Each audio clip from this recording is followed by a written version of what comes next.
네, 하나님 말씀 같이 읽겠습니다. 출애굽기 18장 1절입니다. 출애굽기 18장 1절. 네, 출애굽기 18장 1절에서 5절까지 같이 읽겠습니다. 모세의 장인이며 미디안 제사장인 이드로가 하나님이 모세에게와 자기 백성 이스라엘에게 하신 일 곧 여호와께서 이스라엘을 애굽에서 인도하여 내신 모든 일을 들으니라. 모세의 장인 이드로가 모세가 돌려보냈던 그의 아내 시보라와 그의 두 아들을 데리고 왔으니 그 하나의 이름은 게르솜이라. 이는 모세가 이르기를 내가 이방에서 나그네가 되었다 하며 하나의 이름은 엘리에셀이라. 이는 내 아버지의 하나님이 나를 도우사 바로의 칼에서 구원하셨다 함이더라. 모세의 장인 이드로가 모세의 아들들과 그의 아내와 더불어 광야에 들어와 모세에게 이르니 곧 모세가 하나님의 산에 진친 곳이라. 아멘. 오늘 저희들이 함께 이 출애굽기 18장 전체를 생각하면서 이렇게 모세 가족 상공 이런 제목을 함께 말씀을 생각하겠습니다. 기도하겠습니다. 하나님 고맙습니다. 한 주를 은혜 가운데 보내게 하시고 거룩한 주일날 사랑하는 우리 성도들과 함께 만나서 예배하며 하나님께 나아갈 수 있도록 도우시고 저희들이 서로 주님 안에서 교제하게 하시니 감사합니다. 주님, 오늘도 만나서 찬양하며 기도하며 이제는 함께 말씀을 나눕니다. 하나님의 말씀을 들을 때에 우리의 눈을 여시고 우리의 귀를 여시고 우리의 마음을 열어주시기 원합니다. 말씀 듣고 순종하며 살아갈 수 있는 저희 모두가 되게 해 주시옵소서. 예수님의 이름으로 기도하옵나이다. 아멘. 여러분, 한 주간 어떻게 보내셨습니까? 가장 쉽게 나올 수 있는 것이 바쁘게 살았습니다. 이렇게 대답할 수 있을 거예요. 사실은 바쁘게 사는 것처럼 보이는 게 별로 좋지는 않습니다. 저도 가끔씩 하다가 그런 소리 듣는데요. 제가 미안하더라고요. 얼마나 바쁜 척 했으면 바쁘게 보인다고 하겠어요. 참 알차게 한 주간을 보냈는데요. 이제 결혼식 두 건이 이제 연속해서 토요일마다 있었고, 또 장례식 천국 가신 분도 계시고, 이제 봄에 저희들이 매월 4월 둘째 주일에 이제 노회가 열리는데요. 임원 개선이 있고, 또 여러 가지 안건을 다룹니다. 이번에 안건이 굉장히 많았어요. 제가 이제 헌의분대 이렇게 안건이 이래 많은 안건을 다뤘는데, 그 중에서 제일 큰 이제 중요한 안건이 시차를 조정했습니다. 시차를. 예. 우리 교회가 이제 제가 오면서부터 서정노회에 소속돼 있었는데요. 거의 20년 이상, 20여 개 교회가 한 시찰로 묶어져서 6개 시찰이 한 노회를 구성하는 거예요, 저희들이. 그래서 이제 목사 회원 100명쯤 되는데, 시찰이 6개인데, 어떤 시찰은 서로 싸워가지고 나누고요. 나뉘고. 어떤 시찰은 조직계가 하나도 없어요. 그런데도 너무 이 야당성이 강하고, 나머지 시찰들은 저희 시찰, 제가 속한 시찰처럼 워낙 가족이죠, 가족. 늘 같이 이제 마음을 나누고, 만나면 즐겁고, 서로 오면 뭐를 서로 나누고 주고 그래요. 그래서 굉장히 한 가족 같은 시찰이었는데, 너무 시찰이 이렇게 좀 약간 어려운 시찰이 있어서 이번에는 강제로 제비뽑기를 했어요. 제비뽑기해서 시찰을 다 섞자 이렇게 안건이 딱 2표 차이로 통과됐습니다. 기적이에요. 기적. 그래서 이제 다 섞었는데요. 노예 내내 이제 저는 이제 어떻게 됐냐면은 서부 시찰 소속이 됐어요.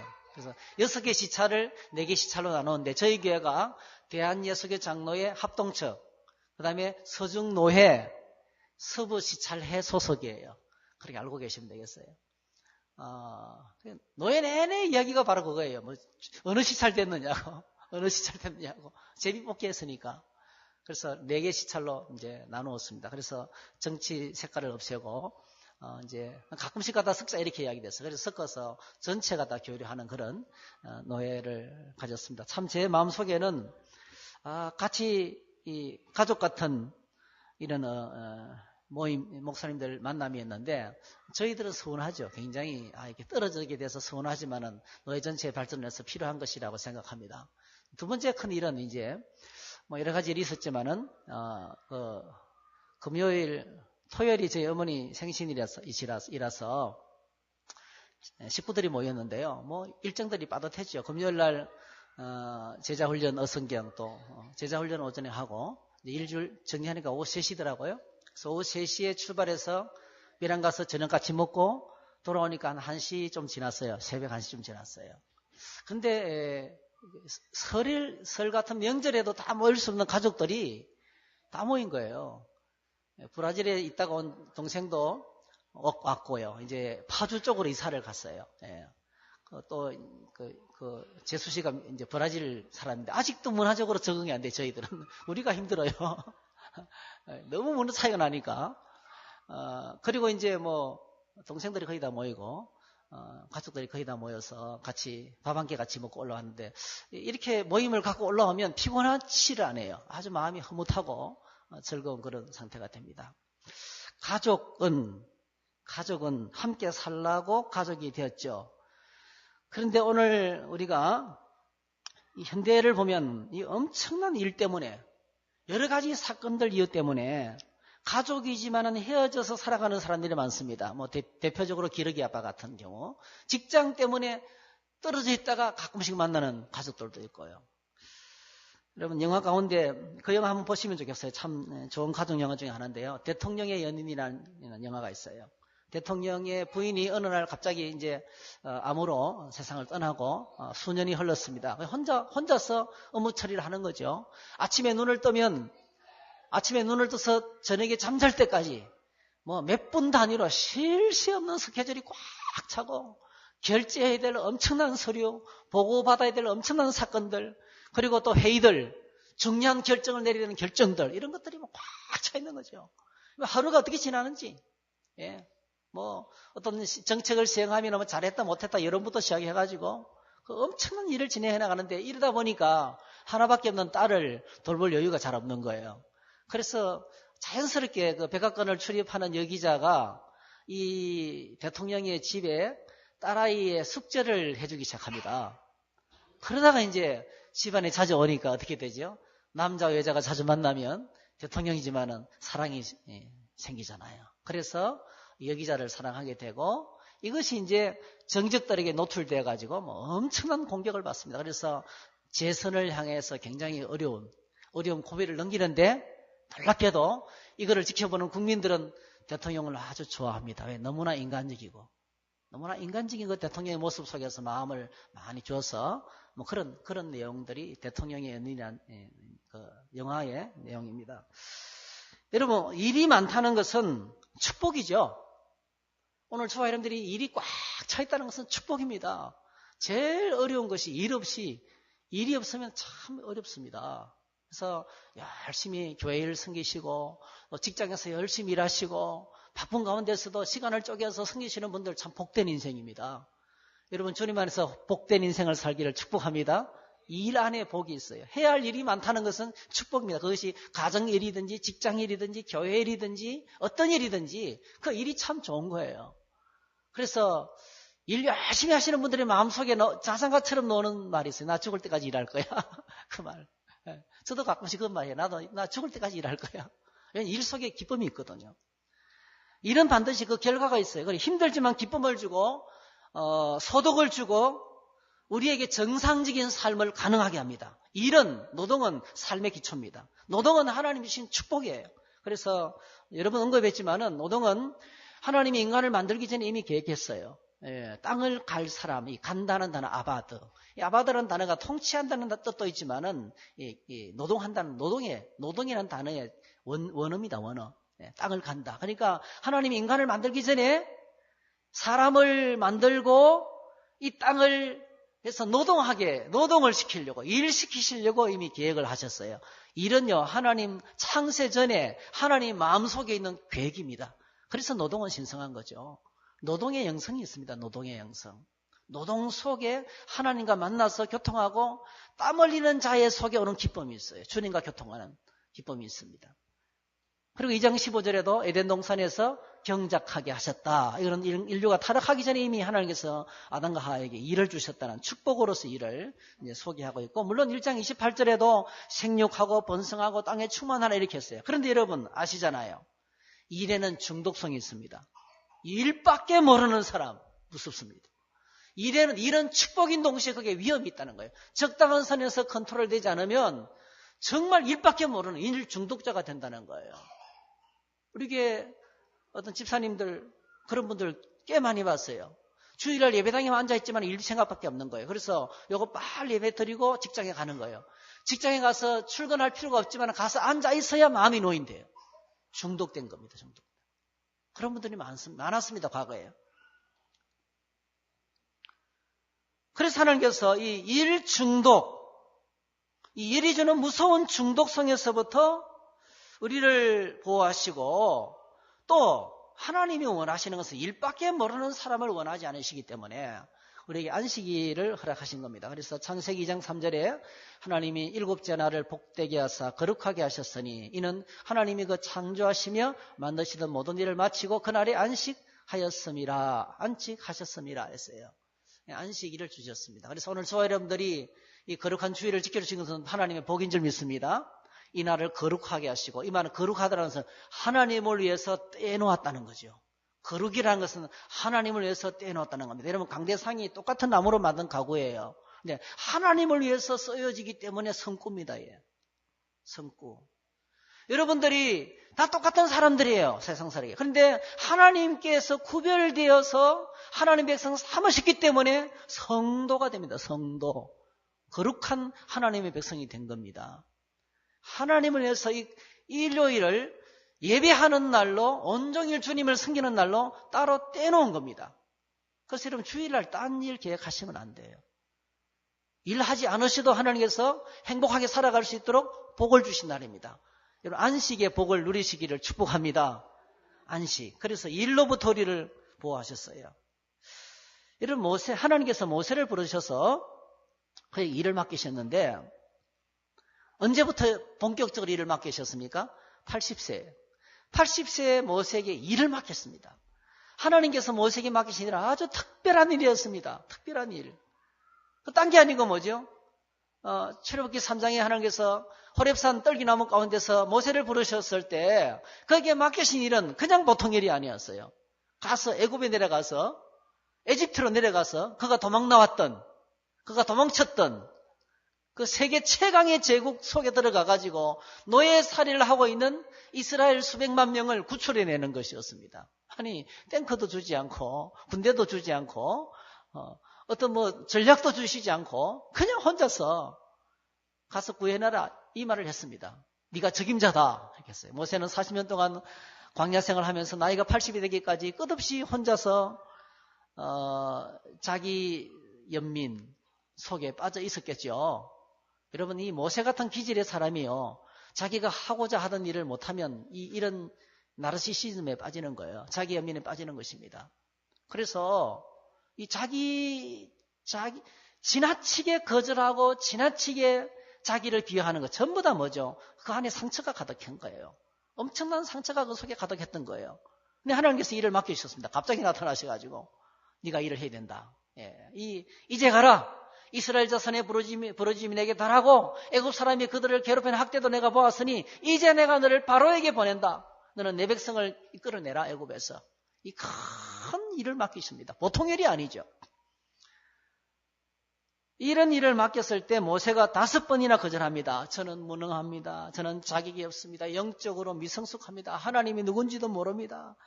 나는 무식합니다. 이런저런 핑계를 대면서 계속 거절하는 거죠. 여러분 딱 봐가지고 웬만하면 할만한데 뭐를 부탁하면 거절하시는 분들이 있습니다. 안에 상처가 많은 거예요. 예. 계속 거절하시면 병원에 가서 치료받으셔야 돼요. 정말. 모세가 그런 사람이었어요. 계속 거절합니다. 하나님께서 인내심을 갖고 계속 설득해 나갑니다. 야, 네가 다 하라는 게 아니다. 내가 너와 함께 하겠다. 근데 내가 너를 도구로 쓰겠다. 예. 너에게 전부 다 능력을 주겠다. 예. 그러면서 이제 몸으로 체험시키잖아요. 지팡이를 던져봐라. 잡아봐라. 이러면서 있잖아요. 확신을 시키면서 하나님께서 결국 모세를 보냅니다. 그리고 모세는 내려가게 되는데 결국 하나님께서 맡기신 일을 수행하기 위해서 애굽으로 내려가게 되는데 그가 경험했던 것이 뭡니까? 10가지 재앙을 경험합니다. 하나님이 애굽을 치시는 정말 홍해를 건넜습니다. 홍해. 숨가쁜 상황에서 홍해를 건넜습니다. 이스라엘 백성을 광야에 들어왔는데 여러분 백성들이 불평하고 원망하고 목이 말라 죽는다 그러고 온갖 일이 생겼습니다. 조금 전까지 무슨 일이 생겼어요? 여러분 믿음에서 아말렉과 전투를 벌이고 온 거예요 지금요. 그리고 뭐죠? 목마른 그들을 위해서 반석을 쳐서 물을 먹이고 아말렉과 쳐서 승리하고 하나님이 계시다는 확신을 그들에게 심어주는 일을 했습니다. 조금 전까지. 모세가 해야 될 일을 가만히 생각하면 엄청나게 많은 일이었어요. 그래서 하나님이 맡기신 이 특별한 일 때문에 사명을 감당하느라고 거의 2달 반 정도 아내와 아이들을 친정으로 돌려보냈는데요. 아직도 못 데리고 있었던 거예요. 여러분 19장 1절에 보니까 이스라엘 백성이 출애굽한 지 석 달이 지났다 그랬어요. 그러니까 약 2달 반 정도 이 큰 일을 위해서 잠시 돌려보냈던 거예요. 아이들을 데리고 아내를 데리고 이 일을 할 수가 없어서 하나님이 특별히 출장을 애굽으로 출장을 보내시기 때문에 데려갈 수 없는 상황이라서 다시 돌려보냈어요. 이 두 아들을 돌려보냈는데 아직도 2달 반이 지났지만은 가족들을 데려올 생각을 못 하는 거예요. 이유는 간단합니다. 일이 너무 많아, 일이. 숨 돌릴 시간이 없는 거예요. 끝없이 계속 일이 몰아닥치는 거예요. 결국 여러분 참다 못해서 누가 났습니까? 이럴 때는 처갓집에서 나서야 돼요. 처갓집에서. 모세의 장인인 이드로가 이제 모세 아내 십보라와 두 아들 게르솜과 엘리에셀. 게르솜은 어디서 나왔습니까, 여러분? 모세가 애굽에서 도망쳐서 미디안에서 목자 생활할 때 그 이드로의 양무리를 쳤는데 그 집의 딸과 결혼해서 낳은 첫 아들이 게르솜이었어요. 이 게르솜이라는 말의 뜻은 나그네가 되었다. 자기가 나그네가 되었을 때 태어난 아들입니다. 그다음에 엘리에셀, 둘째는 엘리에셀이에요. 엘리는 나의 하나님이 뜻입니다. 에셀은 도움, 에벤 에셀, 도움의 돌, 그죠? 에셀, 도움이란 뜻입니다. 참 좋은 단어예요. 그래서 엘리 에셀, 나의 하나님께서 나를 도우셨다. 할렐루야. 이거 바로 뭡니까? 이거는요. 어쩌면 이 엘리에셀은 애굽에서 아마 재앙이 진행되는 건데 난지도 모르겠어요. 여러분. 엄청난 위기 가운데서 아기가 태어난 거예요. 그리고 너무 재앙이 계속되면서 계속 잊을 수가 없는 상황이니까 아마 도피시켰던 것 같아요. 출애굽 전에 도피시켰던 것 같아요. 그러니까 대충 이름을 보면 어디서 태어난지 대충 알 수 있어요. 그리고 이제 헤어져 있었는데 2달 반이 지나고 난 다음에 장인어른이 가족들을 데리고 온 거예요. 예, 가족들을 데리고 왔습니다. 혹시 여러분 친정집에 놀러와 있는 딸아이가 그냥 잠시 들린 게 아니고 좀 오래 있으면 돌려보내세요. 안 갈라 하거든 차에 싣고 야 나랑 같이 가자 이러면서 데려다 주세요. 지금 이드로가 그런 일을 하는. 그래서 모세 가족을 데리고 드디어 이제 왔는데 직접 시내 강야로 왔던 내용이 오늘 우리가 읽었던 본문의 말씀입니다. 여러분 이드로는 미디안의 족장이죠. 제사장이었습니다. 그가 하나님의 제사장이 아니고요. 그냥 자기가 섬기는 신의 제사장이었습니다. 그가 모세로 왔던 동기를 참 놀랍게도 모세의 아내 십보라가 덜덜 볶으면서 아빠 빨리 나를 좀 이제 애굽에서 나왔다는데 좀 데려다 주세요. 덜덜 볶았는지 모르겠어요. 아니면 이드로의 모세의 장모님이 덜덜 볶은지 모르겠어요. 이제는 더 이상 같이 못 있겠다. 힘들어 죽겠다. 저 새끼들 그냥 손자들 볼 때는 이쁜데 내가 몸이 말을 안 듣는다. 뭐 여러 가지 이유가 있어. 무슨 이유인지는 몰라요. 근데 여러분 성경에서 이유를 안 밝히고 있어요. 근데 한 가지 이유가 있어요. 장인이 이드로가 모세를 찾아왔다는 이유를 밝히고 있어요. 야, 가족은 떨어져 있는 게 아니야. 같이 있어야 돼. 그게 아닙니다, 여러분. 물론 그거는 가장 기본이 말할 필요도 없는 이유죠. 가족은 같이 있어야 되죠. 기본입니다, 가장. 아무리 힘들어도 같이 있어야 돼요. 그런데 오늘 성경에서 같이 있어야 될 이유를 설명하면서 1절에 이렇게 이야기하고 있어요. 모세의 장인이며 미디안 제사장인 이드로가 하나님이 모세에게와 자기 백성 이스라엘에게 하신 일 곧 여호와께서 이스라엘을 애굽에서 인도하여 내신 모든 일을 들으니라 그랬어요. 이게 이유입니다. 이유가 뭐죠? 들려오는 소문을 들었습니다. 들려오는 소문에 보니까 모세가 이끄는 이스라엘 백성이 400년 만에 애굽을 물리치고 홍해를 건너고 광야에서 행진하고 있다는 소식을 들은 거예요. 그 소식의 본체가 뭡니까? 하나님이 행하신 놀라운 일이었어요. 할렐루야. 하나님이 행하신 일을 들었어요. 모세를 통해서 하나님이 행하신 일을 소문으로 들은 거예요. 소문. 그 소문이 들려왔어요. 그래서 막 궁금해서 못 견디는 거예요. 가서 알아보고 싶은 거예요.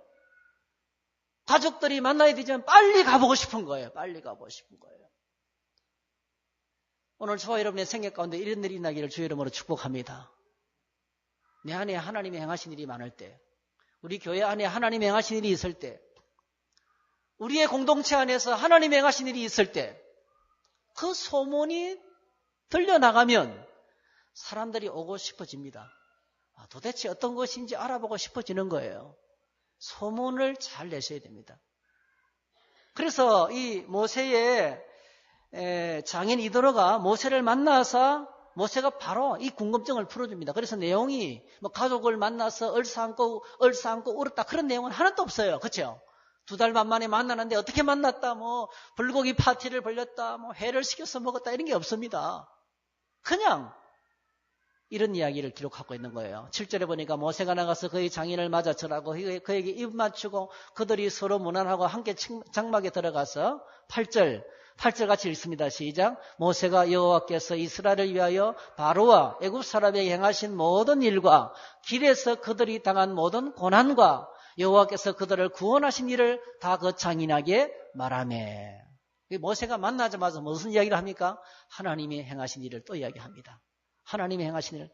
자, 애굽 땅에서 행하신 모든 일들 10가지 재앙이죠.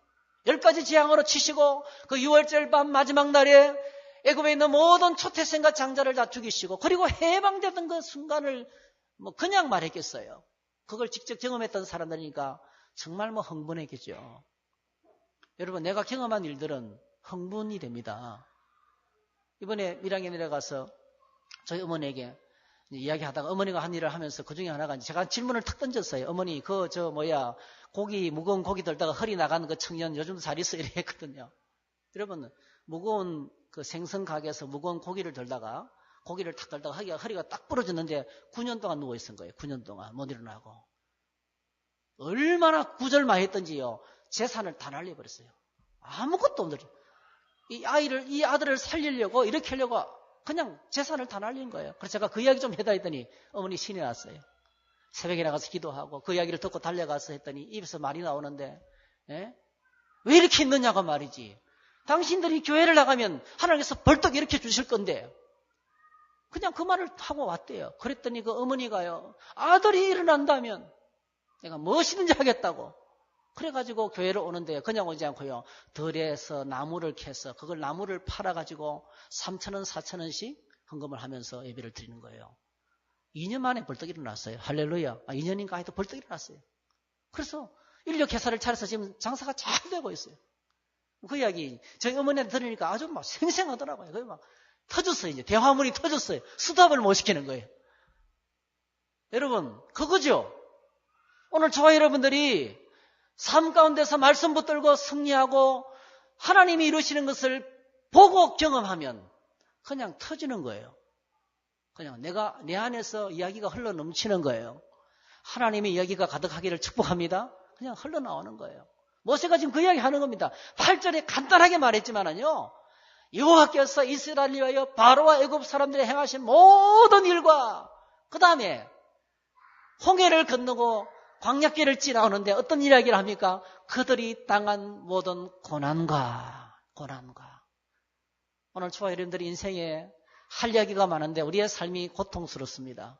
고통으로 가득 차 있어요. 이런 일 저런 일, 이런 어려움 저런 어려움이 있습니다. 여러분 기억하세요.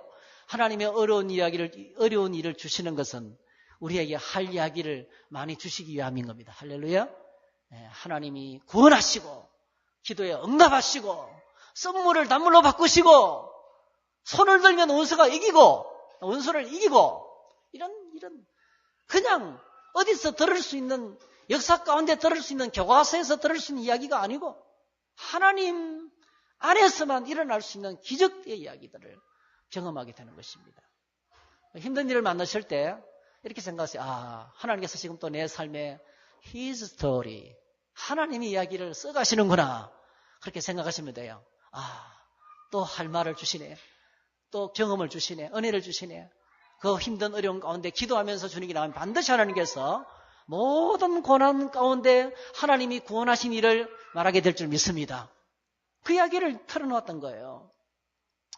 그래서 이도로가 가족을 데리고 모세를 찾아왔던 것은 가족을 만나는 것 이상의 목적이 있었습니다.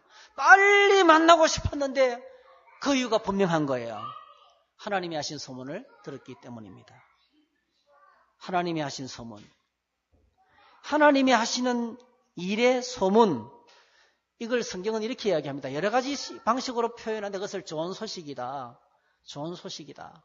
그 다음에 로마서 10장 13절 이하에도 이 이사야서 말씀을 인용하면서 자, 누구든지 주의 이름을 부르는 자들은 구원을 받으리라. 우리가 불렀던 맨 마지막 찬양처럼 그렇죠?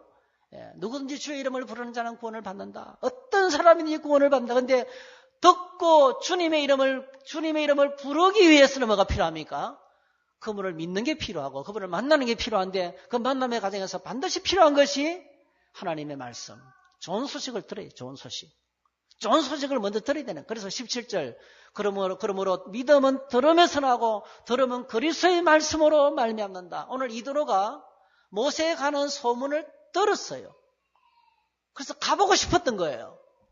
와서 들으니까 뭐죠? 믿음이 생긴 거예요. 그래서 하나님을 찬양하는 것입니다. 이 소문이에요. 소문. 믿음의 좋은 소문. 오늘 저와 여러분들이 내야 될 소식이 믿음의 좋은 소문을 내야 됩니다. 말씀의 능력이 경험되는 믿음의 좋은 소문을 퍼뜨려야 되는 거예요. 어떤 소문을 퍼뜨리면서 살고 계십니까? 믿음의 좋은 소문을 퍼뜨리면서 살아야 된다는 거죠. 그리고 고린도서 2장에서는 이것이 향기다. 예수 그리스도의 향기다. 이렇게 표현하고 있어요. 15절. 우리는 구원받는 자들에게나 망하는 자들에게나 하나님 앞에서 그리스도의 향기다. 옆사람 한번 좀 축복해 주실래요? 당신은 그리스도의 향기입니다. 이렇게 좀 축복해 주세요. 당신은 그리스도의 향기입니다. 정말 이게 우리의 소원입니다. 저를 만나는 사람이 커피 냄새 안 맡고 예수님 냄새를 맡아야 되는 거예요. 그렇죠? 생선을 딱 만지고 나면 그 다음에 뭐 아무리 씻어도 생선 냄새가 납니다. 담배 피는 자리에 한참 있다 오니까요. 나는 모르는 사이인데 자꾸 담배 냄새가 난다고 내한테서. 그냥 안 피웠다고. 냄새가 난다고 뭐 그렇게 한 적도 있어요. 이게 오늘 저와 여러분들이 고린도후서에서 뭐라고 소개하고 있나? 우리는 그리스도의 향기다. 가는 곳마다 예수 그리스도의 아름다운 향기를 나타내는 사람이 되는다는 거죠. 그게 소문내는 겁니다. 소문. 딴 게 아니죠. 우리 입에서 나오는 언어가 주님의 이름을 나타내고 우리의 행동이 예수 그리스도의 사랑과 자비를 나타내는 그런 행동이 되어야 된다는 것이죠. 여러분 아시는 것처럼 열왕기상 10장에 보면 스바의 왕이 솔로몬의 지혜를 들었어요. 그리고 다 적혀놓고 열렬적해놓고 엄청난 애물을 갖고 솔로몬의 지혜를 듣기 위해서 와서 듣는 거예요. 듣고 난 다음에 뭐라고 고백합니까? 와, 듣는 것보다 배로 더 대단하다. 그죠? 그러면서 하나님을 찬양했습니다. 이게 스바의 왕. 이 소문이 이래서 무섭습니다, 여러분. 그래서 오늘 저와 여러분들이 우리 스스로에게 질문을 해봐야 돼요. 나는 어떤 향기를 풍기며 살고 있는가? 나는 어떤 냄새를 풍기며 살아가는가? 예수님은 오랫동안 믿었지만 여전히 해결되지 않은 이기주의, 나밖에 모르는 이기주의 냄새를 풍기면서 좀 인색하고 짜고 그냥 예배할 때는 몰라요. 근데 삶의 현장에서는 그렇게 깍쟁일 수가 없고 까다로운 사람이고 그렇게 살아간다면 좋은 소문을 못 내고 있는 겁니다. 여러분의 모습 속에서 주님의 아름다운 소문이 풀풀 나기를 축복합니다. 주님을 닮아가야 돼요. 내 마음이 바뀌어져야 됩니다. 내 심령이 새로워져야 됩니다. 이것이 우리 주님에게 주시는 이 도전입니다. 오늘 본문에서 이런 냄새, 이런 좋은 냄새가 가득한 공동체, 이런 가정, 이런 교회가 되어야 됩니다. 이번 주간에 이제 어르신들 식사 봉사도 있는데 참 이런 우리 교회가 받은 축복이에요. 광고하지 않아도 옵니다. 광고하지. 이미 쫙 소문이 나 있어요. 어르신들이 그 교회 가면은 예배도 안 드리고 힘든 기도도 안 해주고 종교적인 냄새 하나도 없이 그냥 정성껏 어르신들의 점심을 대접해 드린다. 밝게 안내하고 여러분 뭐 좀 사가겠다 하면은 몰래 있잖아요. 좀 사주세요. 예, 할머니 많드세요. 이렇게 사주시고 친절하셔야 됩니다. 친절. 끝까지 친절하게. 예, 아름다운 소문이 퍼져나가는 거죠. 얼마나 축복인지. 섬길 수 있는 것이 은혜입니다. 은혜. 그래서 이런 아름다운 향기, 소문을 퍼뜨리는 우리가 되어야 되겠습니다. 또 한 가지 교훈은 가정이 소중하다는 거죠. 가정이 참 소중하다는 것입니다. 여러분 모세는 지금까지 험난한 일들을 잘 감당하고 있습니다. 모세가 얼마나 일들을 잘 감당했냐면 하나님께서 일 잘한다고 인정을 지금 받고 있는 거예요. 하나님께서 모세를 어떻게 인정하셨어요? 이렇게 인정하셨어요. 이렇게 한번 읽어보겠습니다. 시작. 이 사람 모세는 온유함이 지면의 모든 사람보다 더하니라. 지금 이 출애굽기 18장 이 시내 광야 일하고요. 민수기 10장 전후의 일하고 같이 가고 있는 거예요. 사실은요. 같이. 민수기에서 모세를 이렇게 표현. 모세는 온유하다. 온유. 여러분 온유하다는 말의 뜻은요. 그냥 부드럽다 이 뜻이 아닙니다. 이런 사람이 있습니다. 부드럽고 스마트한데 고집쟁이 많습니다. 굉장히 부드럽고 스마트한데 하나님 앞에 절대로 자기 생활을 안 바꿉니다. 강팍한 사람입니다. 온유하다는 말의 반대는 강팍하다는 뜻입니다. 강팍하다는 말은 하나님이 말씀하신데 계속 거절하는 마음. 하나님을 계속 거절합니다. 뭔가 메시지가 오는데 계속 거절하는 거예요. 강팍한 거예요. 근데 온유는 정반대입니다. 하나님이 말씀하시면 팍 꺾이는 거예요. 하나님께서 말씀하시면 기쁘게 순종하는 것입니다. 모세가 그런 사람입니다. 이 민수기 말씀은요, 하나님이 충격을 받은 거예요. 하나님의 모세의 모습에서 감동을 받은 겁니다. 어떻게 저런 인간이 이렇게 순종하느냐 이거예요. 이런 모세는 어떤 사람이었습니까? 모세는 같이 밥을 먹으면 상을 뒤엎는 사람입니다, 여러분. 조금 마음에 안 들면 왕자 기질이기 때문에요. 자기 마음에 안 든다고 사람 쳐서 죽였잖아요. 40이면 사람이 부록이라 했는데, 그죠? 자기 마음을 다스릴 수 있나 했는데, 그 40에 혈기로 사람을 때려 죽였어요. 그게 모세입니다. 원래 모세의 모습입니다. 이런 모세는요, 같이 밥 먹으면 이야기하다가 욱 하면 상 뒤집는 사람이에요. 같이 있을 수 있겠습니까? 그런데 이런 모세가 하나님께 꺾이기 시작하더니, 이제는 무슨 말을 하든지 엎드리는 거예요. 온유한 사람. 그래서 말씀을 순종하는 것은 그냥 단순한 기질이 아니고요. 이렇게 순종을 하다 보니까 그게 기질이 된 거예요. 그게 온유입니다. 온유. 온유한 사람 되시기를 축복합니다. 온유한 사람은 땅을 차지한다. 이 말은 뭐냐면 영향력을 행사한다는 수많은 사람이 그로 말미암아서 회복되고 살아나게 된다는 것입니다. 온유. 이 말은 무슨 말이에요? 모세가 하나님이 맡기신 일에 100% 사명을 감당하고 있는 거예요. 그 엄청난 힘든 일, 지금 이 순간까지 쉬지 않고 사명을 감당하고 있어요. 일을 잘 감당하고 있어요. 어느 정도입니까? 가족을 희생할 정도까지. 가족을 희생할 정도까지. 그리고 지금 여러분 19장부터 어떤 일이 벌어진지 아세요? 19장부터 이제 계속 뭐죠? 이제는 거대한 한 문단이 있어요. 그게 뭐냐면 이스라엘 백성이 하나님과 만나서 언약하는 겁니다. 언약하는 거. 심장이 뜁니다. 여러분 19장부터 말씀이 굉장합니다.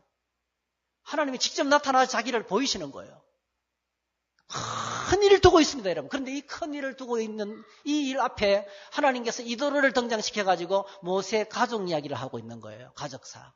그게 뭡니까, 여러분? 모세가 하나님께 충성하는 것도 중요하지만 그 사명만큼이나 중요한 것이 가정이라는 거예요. 가족을 다시 만나는 게 중요하다는 것입니다. 사랑하는 성도 여러분, 오늘 저와 여러분의 가정 안에 이런 회복이 일어나기를 축복합니다. 가정의 회복이 일어나야 돼요. 같이 밥 먹고 같이 잔다고 가정이 아니에요. 그렇죠? 인티머시가 회복돼야 되죠. 가족 간의, 부부 간의 친밀함, 부모 자식 간의 친밀함. 어제 저녁에 밥을 먹고 있는데 저희 집 사람하고 우리 아들하고 내 모르는 사이에 눈이 맞았어요. 그럼 막 웃더라고요. 기분이 좀 나빴어요. 둘이서 막 웃는 거예요. 그래서 뭐 때문이냐 하니까 아니 말해서 웃는 게 아니고 눈이 맞았다는 거예요. 친밀함이죠. 여러분, 친밀함. 오늘 저와 여러분의 가정 안에 이렇게 가정이 회복이 참 중요합니다. 진짜 가족이에요. 얼마만큼 중요합니까? 일을 성공적으로 잘 감당하는 만큼 중요하다는 거예요. 그 메시지를 지금 여기서 주고 있는 것입니다. 이 가족이 만나서 뭘 했습니까? 하나님이 행하신 일들을 나눴습니다. 그리고 찬양하며 예배를 드렸습니다. 가족이 함께 하나님께 나아가는 시간, 율법이 아닙니다. 가능하면 그렇게 함께 하나님이 하신 일을 나누고 내가 어떻게 살았고 하나님이 어떻게 도우셨는지를 고백하라는 것입니다. 저는 지금 출애굽기를 하면서 어떤 걸 느끼냐면 하나님께서 이 출애굽기 강의하고 제 삶이 지금 같이 가고 있는 거예요. 그게 많이 느끼는 거예요. 이게 그냥 이게 시간이 그냥 배열되는 게 아니구나. 말씀이 그냥 배열되는 게 아니구나. 여러분 지난 주일에 우리가 친교에 대해서 배웠잖아요. 두 번째로 생각했잖아요. 그리고 최근에 결혼하는 가정이 두 가정이 있었어요. 그리고 우리 가정을 향한 하나님의 뜻도 있고요. 이러면서 이것이 같이 가고 있는 거예요. 여러분 가정만큼이나 일만큼이나 가족의 회복도 중요하다는 메시지를 우리가 들어야 됩니다. 자, 그래서 이 가정이 결국은 경건한 하나님의 공동체로 나아가는 이 일들 우리가 해야 됩니다. 많은 일 때문에 진땀을 흘리고 있는 이 모세에게 그의 장인이 나타나서 새로운 제안을 합니다. 새로운 제안과 충고를 하죠. 먼저 우리가 이도로의 제안을 들으면서 또 이 18장에 펼쳐지는 그림을 보면 모세가 가족들과 상봉하는데 한편에서는 뭡니까? 모세가 뭐 하고 있어요? 하루 종일 재판에도 재판을 못하고 있는 거예요. 모세의 할 일이 끝이 없습니다. 모세의 앞에 일이 꽉 쌓여 있는 거예요. 근데 이스라엘의 모습을 보십시오. 재판 왜 하죠? 싸우는 거예요. 싸우는 거예요. 싸우는 겁니다. 여러분 그들이 노예 생활할 때 됐습니까? 싸웠어요. 노예 살해할 때 계속 싸웠어요. 그러다가 뭐죠? 모세가 개입해서 하다 보니까 사람 쳐 죽인 거 아니겠어요? 그리고 이제는 그들이 하나님의 은혜로 불기둥과 구름기둥의 인도 속에서 홍해를 건너고 광야길을 걸어가고 있는데 만나를 내게 내려주시고 구름기둥과 불기둥이 함께 하시고 하나님의 임재 속에 살면서 뭐 하고 있습니까? 계속 싸우는 거예요. 그래서 그 싸움의 문제를 해결하기 위해서 모세 앞에 왔는데 그게 줄이 끝이 없는 거예요. 이 공동체의 모습을 한번 보십시오. 그래서 여러분 꼭 기억하셔야 돼요. 오늘 저와 여러분들이 서로 사이좋게 지내고 주님 안에서 좋은 관계를 맺는 것은 또 믿음이 성장하는 것은 시간이 많이 걸립니다. 시간이 많이 걸려요. 홍해를 건넌다고 되는 게 아니에요. 큰 기적을 경험하면 사람이 헷가닥 바뀌는 것 같죠? 아닙니다, 여러분. 여전히 우리 안에 오래 믿었지만 내 안에 이기심이 있고 나밖에 모르는 이기주의가 있고 내 중심주의가 있고 베풀기보다는 움켜쥐는 것이 더 쉽고 그런 문제가 내 안에 있습니다. 믿음이 성숙하는데 시간이 많이 걸린다는 거예요.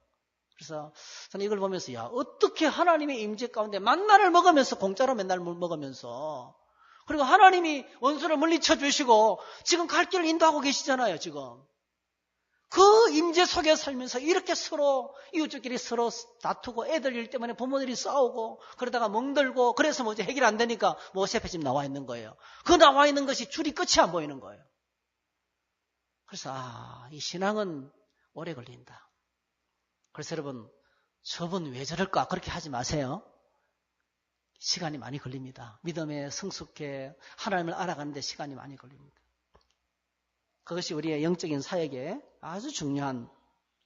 그래서 우리 신앙생활은 그냥 한 방에 끝나는 것이 아니고요. 장거리 달리기와 같습니다. 평생 달려가야 합니다. 사도 바울이 이렇게 고백했어요.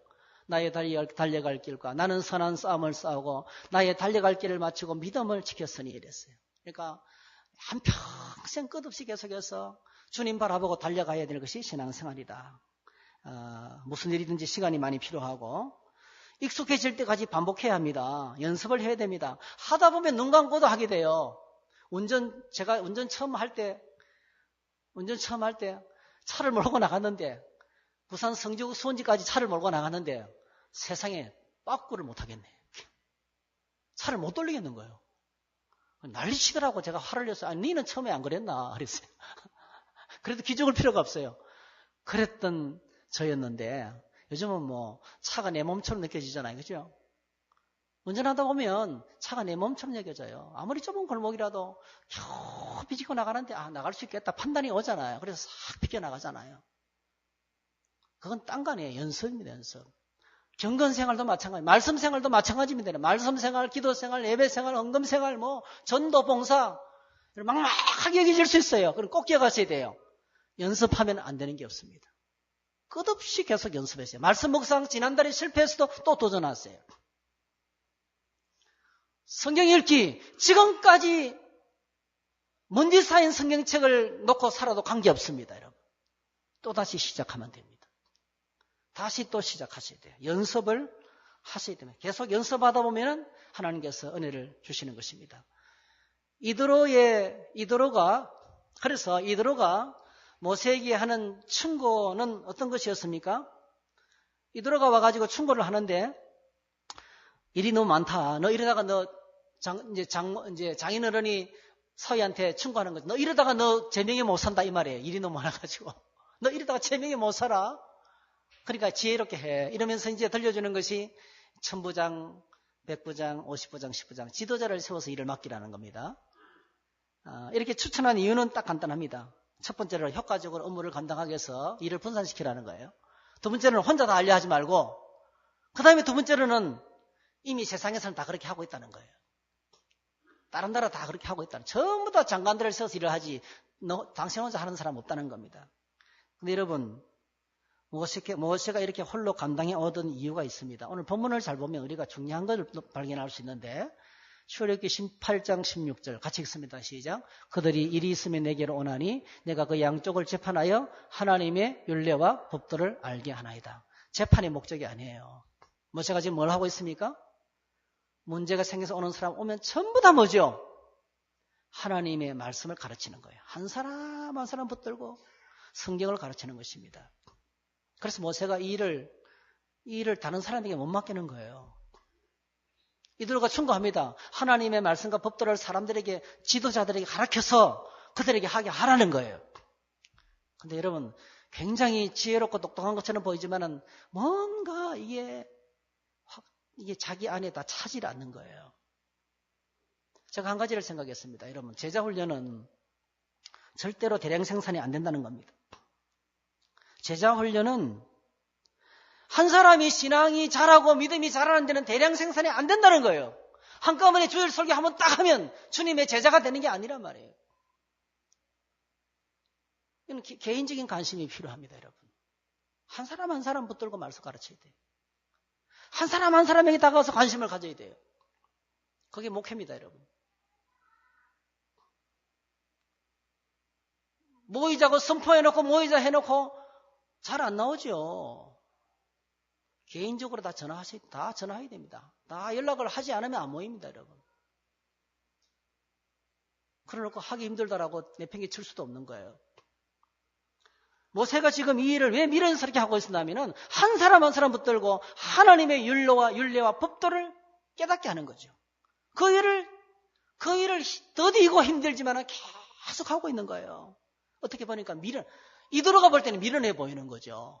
그러나 그 일을 하고 있는 겁니다. 여러분 꼭 기억하셔야 돼요. 한번 따라합시다. 영적 사역은 절대로 대량 생산이 안 된다.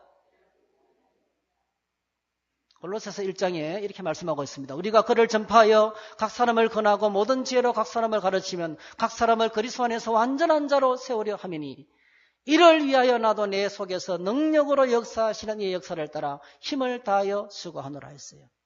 엄청나게 많은 사역자들이 한꺼번에 주님의 사람으로 세우려고 시도했다가 다 실패했습니다. 모일 때는 50명씩 모이는데 마칠 때는 한 명도 안 남는 거예요. 왜 그러냐면 한꺼번에 많이 하려고 그래서 그래요. 저는 교회를 섬기면서 한 명이 양육훈련을 해도 저는 합니다. 지금까지 해왔어요. 2명이 제자훈련 받아도 합니다. 여러분. 그 일에 쏟아붓습니다. 이번 주간부터 양육훈련과 제자훈련이 시작됩니다. 저는 그 일에 쏟아붓는 거예요. 아무리 바빠도 그 일은 떼놓습니다. 아무리 할 일이 많아도 그 일에 최선을 다합니다. 기도하고 섬깁니다. 여러분. 오늘 이런 사역을 저와 여러분들이 같이 하셔야 돼요. 믿음이 약한 사람이 있을 때 한 사람을 보고 계속 기도하는 거예요. 그리고 계속 다가가는 거예요. 섬기는 것입니다. 반드시 회복될 줄 믿습니다. 이것이 제자 사역이죠. 그래서 이게 중요한 단어가 각 사람입니다. 각 사람. 우리가 그를 전파하여 각 사람을 권하고 모든 지혜로 각 사람을 가르치면 각 사람을 그리스도 안에서 완전한 자로 세우려 하매니. 한 사람 한 사람을 하나님 말씀에 세우는 것이 교회입니다. 그리고 나서 하나님을 알아가는 여행이 시작이 됩니다. 하나님을 알아가는 여행은 절대로 인간적인 힘과 능력으로 안 됩니다. 그래서 19장부터 시작되는 사건이 필요한 거예요. 하나님이 친히 직접 오셔서 자신을 계시하는 것입니다. 하나님이 직접 계시하는. 모세의 소문을 듣고 모세의 간증을 듣고 이도로가 하나님을 어떻게 고백하고 있습니까? 하나님을 조금 알았어요. 근데 많이 모릅니다. 이도로가 이르되 여호와를 찬송하리로다. 너희를 애굽 사람의 손에서와 바로의 손에서 건져내시고 백성을 애굽 사람의 손 아래에서 건지셨도다. 이제 내가 알았도다. 여호와는 모든 신보다 크심으로 이스라엘에게 교만하게 행하는 그들을 이기셨도다. 하나님 조금 알았죠. 근데 가장 기본적인 걸 모르고 있는 거예요. 이게 보시면요. 이도로가 알았던 하나님 어떤 분입니까? 모든 신보다 큰 분이라는 거죠. 이 속에는 뭐가 포함되어 있어요? 다 신교.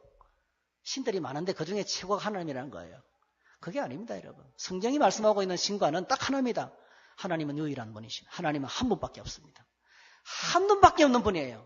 한 분밖에 계시지 않는데 다른 모든 신들은 다 뭐죠? 가짜입니다, 가짜. 타락한 천사들, 마귀들, 귀신들, 자기가 하나님 되고 싶어서 안다라는 자들, 그런 영적인 존재들이지 신이 아닙니다, 여러분. 신이 아니에요, 여러분. 오직 하나님만이 신이십니다. 이 하나님을 어떻게 알 수 있겠습니까? 이 하나님을 어떻게 알아가면서 섬길 수 있겠습니까? 하나님을 알아가는 것, 그게 신앙생활입니다. 하나님을 깊이 알아가는 것, 그것이 하나님의 믿는 백성들의 신앙의 순례입니다. 그게 우리의 여정인 것입니다. 그래서 마귀가 제일 크게 방해하는 것은 예배의 자리, 말씀 묵상의 자리, 기도의 자리, 수련회의 자리, 훈련받는 자리 막습니다, 여러분. 막습니다. 하나님 더 알면 안 되니까. 대충 어깨너머로 보통 알아라는 거예요. 스단께 3년에 풍어를 얻는 것처럼. 예? 대충 어깨너머로 배우라 알아라는 거예요. 눈치껏 해라는 겁니다. 여러분 지금 다 그렇게 하고 있잖아요. 많은 사람이 신앙생활 대충 눈치껏 해라. 그건 마귀가 하는 소리입니다. knowing God은요. 하나님을 알아가는 것은 매우 적극적으로 기회를 잡아야 되는 것입니다. 적극적으로 기회를 잡아야 됩니다. 태국에 있는 선교사님이 들어온다 해가지고 모임 장소가 필요했는데 우리 안성든 집사님한테 부탁을 했어요. KT 수련관 좀 빌려달라고. 그랬더니 예약을 했더니 한 10명 정도 모일 장소가 목사님들이 필요한데 했더니 이게 안 되는 거예요. 그래서 할 수 없이 이제 다른 집을 또 이제 다른 데를 예약을 해놨어요. 그랬더니 며칠 전에 연락이 왔어요. 목사님 한번 신청해 보겠습니다는 거예요. 해보시라 했어요. 다른 데 구해놨지만 바꾸려 해보시라 그랬어요. 그랬더니요 됐어요. 제가 뭘 느꼈냐면은 이게 뭐 한번 흘러 지나가는 거지만 하면 안 됐잖아요. 안 됐는데 아마 예약했던 사람이 뭔가 취소를 했는가 봐요.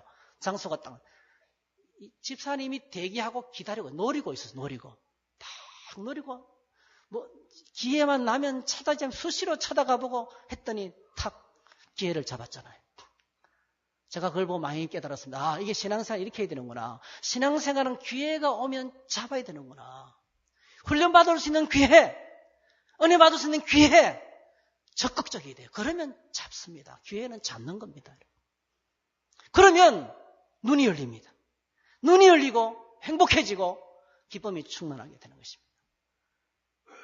자, 오늘 저희들이 모세가 가족을 만난 이야기를 나누었습니다. 많은 도전이 있지만 오늘 주와 이름들이 우리 안에 우리 가정의 회복을 위해서 기도하십시다. 가정의 회복. 그리고 하나님 말씀에 귀를 기울이면서 말씀 붙들고 은혜의 보좌로 나가게 해달라고 기도하십시다. 우리가 이 말씀 붙들고 주님께 나갈 때 하나님이 은혜를 주실 줄로 믿습니다. 할렐루야. 자리에 일어나셔서 함께 찬양하겠습니다.